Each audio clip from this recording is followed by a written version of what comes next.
রাওয়ালপিন্ডিতে আবারও ইতিহাস গড়ল বাংলাদেশ। টেস্টে প্রথমবার পাকিস্তানকে বাংলা ওয়াশ করল টিম টাইগার্স। ইংল্যান্ডকে টপকে টেস্ট চ্যাম্পিয়নশিপে ৪ নম্বরে এখন নাজমুল হোসেন শান্তর দল। শেষ দিন জয়ের জন্য ১৪৩ রান প্রয়োজন ছিল সফরকারীদের।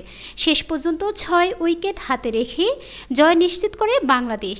এ নিয়ে বিদেশের মাটিতে তৃতীয়বারের মতো টেস্ট সিরিজ জয়ের স্বাদ পেল লাল সবুজের প্রতিনিধিরা। প্রথম ইনিংসে ২৭৪ রানে অল আউট হয় পাকিস্তান। জবাবে লিটন দাসের দুর্দান্ত সেঞ্চুরিতে ২৬২ রানে অল আউট হয় বাংলাদেশ। ১২ রানের লিড নিয়ে দ্বিতীয় ইনিংসে ব্যাট করতে নেমে দুই টাইগার পেসার হাসান মাহমুদ ও নাহিদ রানার বোলিং তোপে ১৭২ রানে অল আউট হয় স্বাগতিকরা। বাংলাদেশের সামনে টার্গেট দাঁড়ায় ১৮৫ রান।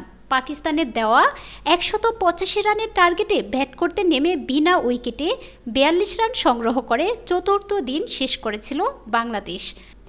দুই টাইগার ওপেনার জাকির হাসান ২৩ বলে ৩১ ও সাদনাম ইসলাম ১৯ বলে ৯ রানে অপরাজিত থেকে পঞ্চম দিনে খেলতে নামে। দিনের শুরুতেই দলীয় ৫২ রানে সাজ করে ফিরে যান জাকির। ৩৯ বলে ৪০ রান করেন তিনি। জাকিরের বিদায়ের পর দলীয় ৭০ রানে ৫১ বলে ২৪ রান করে আউট হন আরেক ওপেনার সাদমান। এরপর ক্রিজে আসা মুমিনুলকে সঙ্গে নিয়ে দিনের শুরু ধাক্কা সামাল দেওয়ার চেষ্টা করেন শান্ত। দেখে শুনে খেলতে থাকেন এই দুই ব্যাটার। মুমিনুলকে সঙ্গে নিয়ে ৫৭ রানের জুটি গড়েন শান্ত।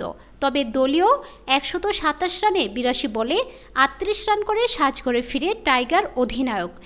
এরপর মুশফিকুর রহিমকে সঙ্গে নিয়ে ব্যাট করতে থাকেন মুমিনুল। তবে দলীয় ১৫৩ রানে ৭১ বলে ৩৪ রান করে আউট হন মুমিনুল। তার বিদায়ের পর সাকিবুল হাসানকে সঙ্গে নিয়ে রানের চাকা সচল রাখেন মুশফিক। ৫৬ ওভারে দলের জয় নিশ্চিত করেন এই দুই ব্যাটার।